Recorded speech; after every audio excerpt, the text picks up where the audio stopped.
Idan rashin lafiya ta kama mu, daga cikin hanyoyin da shaidan yake amfani da shi wajen cin nasara a kanmu shine ya mantar da mu Allah maɗaukakin sarki a matsayin wanda za mu ɗaga hannu mu ke roƙa, muna aikata abubuwan da ya umarni da su domin mu samu sauƙi, sai karkatar da hankalinmu zuwa ga magani kaɗai. Tsammaninmu shine kaɗai zai ba mu lafiya.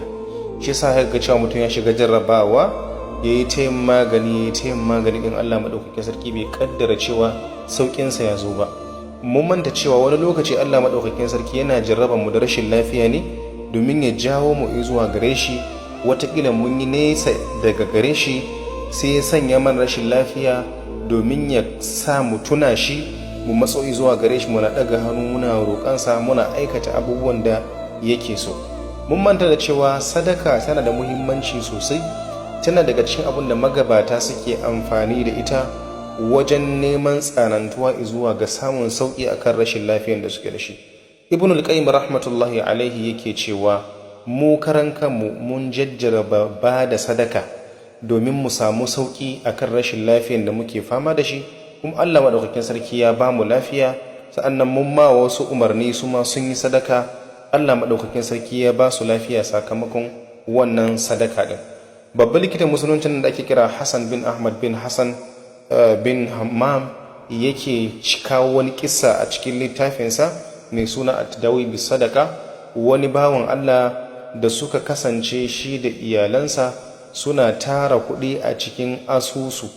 Wannan kuɗin da suke tarawa ba abun da suke face sadaka a lokacin da ɗaya daga cikin su ya shiga damuwa, musamman damuwa irin ta rashin lafiya.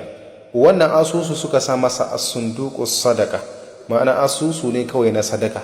Duk lokacin da wani kamar rashin lafiya a cikin su sai su dauka suke sadaka da wannan kudin da ke cikin asusu din. Da izinin Allah kuma sai kaga cewa kafin ma a kira likita ya samu lafiya. Yake bada labari yake cewa shi idan har yana shi takobi yace ma su gidansu likita bai taba shigowa ba, yace tufa bai ƙarya ba sakamakon sadaka da suke. Akwai kissoshi da labaru da yawa wanda suke tabbatar da tasirin sadaka wajen warkar da rashin lafiya da ɗan adam yake fama da shi. Saboda yana da kyau, musamman a irin wannan lokaci da mutane suke cikin kunci, wasu ba su da abincin da za su ci a gida, wani na cikin damuwa, wasu rashin lafiya ba su da abin da za su yi magani. So musamman a irin wannan lokaci aljaza'u min jinsil amal. Idan har ka ce wani cikin damuwa a lokacin da yake cikin damuwa, so kai ma damuwarka da take damun ka na rashin lafiya, Allah madaukakin sarki zai taimake ka. Komai yana buƙatar niyya ne, kudurce a ranka cewa kai wannan sadaka ne domin ka samu lada, kuma Allah madaukakin sarki ya cire ka daga cikin wannan rashin lafiya da kake fama da shi. Da izinin Allah za ka ga mu'jiza wajen warkewar wannan rashin lafiyar naka. Allah madaukakin sarki ya bawa duk wani mara lafiya lafiya.